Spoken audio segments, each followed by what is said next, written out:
Voilà comment il s'appelle Hatsal Ben. Voilà comment il s'appelle. Et après, qu'est-ce que je fais avec ça? Sauf que ce que je fais avec ça, c'est que la numérique de ça, c'est 181. Je pense que vous êtes habitués à mes cours, que chaque chose, chaque événement, anecdote, tout ce qui nous arrive dans les épreuves, notre prénom, le prénom de le partenaire qui est avec nous, de nos enfants que nous avons donnés, que Dieu a décidé dans notre bouche de donner, il a une racine malachi, archéange, sûr et certain. Et ça se comprend par l'expérience des lettres que possède le prénom de telle personne. Et cette personne, elle a une force par la lettre de ça et la lettre celle-là. Et il y a des lettres de feu, il y a des lettres d'air, il y a des lettres d'eau, il y a des lettres de terre. Il nous faut combiner l'un avec l'autre pour connaître le poids, le dosage. Pourquoi tu es trop énervé? Parce que tu as des lettres de feu plus grandes que celles de l'eau. C'est la raison pour laquelle le feu qui est en toi, il brûle complètement l'eau, il le fait évaporer. C'est pour ça que tu as des fièvres, tu as des migraines, tu as tout ce que tu as. C'est à cause de l'équilibre des 4 éléments de base, fondamentaux ou fondamentaux. Mais ce qui est extraordinaire, c'est ce chiffre 181. Et ce chiffre, si je dois discuter de ce chiffre kabbalistiquement, c'est un chiffre qui est composé par 3 prénoms du nom de Hachem Idbarach. Le nom de Hachem. Kouf Pe Aleph Kappa 180. Très, très, très, très, très puissant. Donc, le romarin, si on voit avec ça, c'est Hatsal Ben, pour l'instant. On va analyser déjà ce nom. Et la correspondance, c'est celle-là.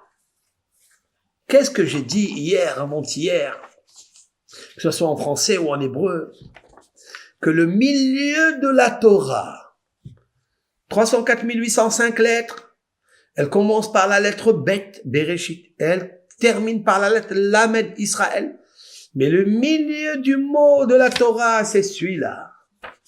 Gehoncha. Gehoncha, ça veut dire tu rampes sur le ventre. J'ai expliqué que toutes les maladies mortelles commencent par l'estomac, par l'intestin.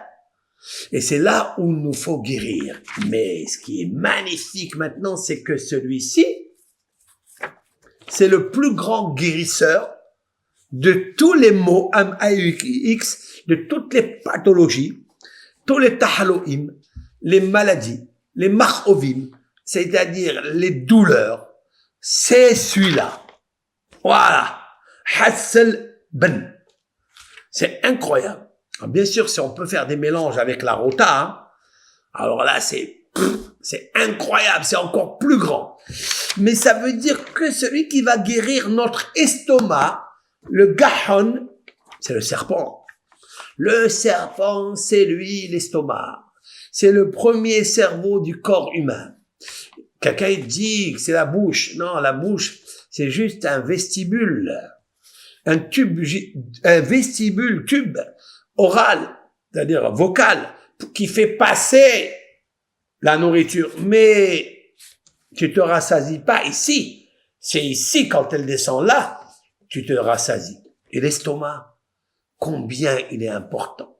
Pourquoi? Parce que le gehon, c'est-à-dire c'est l'estomac, les méraïm, c'est-à-dire tout le microbiote, ce qu'on appelle, en fait, c'est lui le distributeur pour tous les organes essentiels, urgents, toniques du corps humain. Que ce soit le cœur, la rate, le foie, les reins, tous les poumons, ils sont là. Al-Gehon Khat, c'est beau. Pour ça qu'il y a un des grands professeurs, il a dit quelque chose, il a dit que si je dois être accompagné toute ma vie avec une plante et je vais dans des déserts et j'ai besoin d'une plante pour vivre avec de l'eau pour chauffer et cuire et faire des infusions, je choisirai Hetzelben. C'est là. Le romarin, romiro, rosmarine en hébreu, romiro en arabe. D'accord? Romiro, ça ressemble un peu à romarin. C'est un mot qui est emprunté. D'accord? Mais c'est magnifique, ça.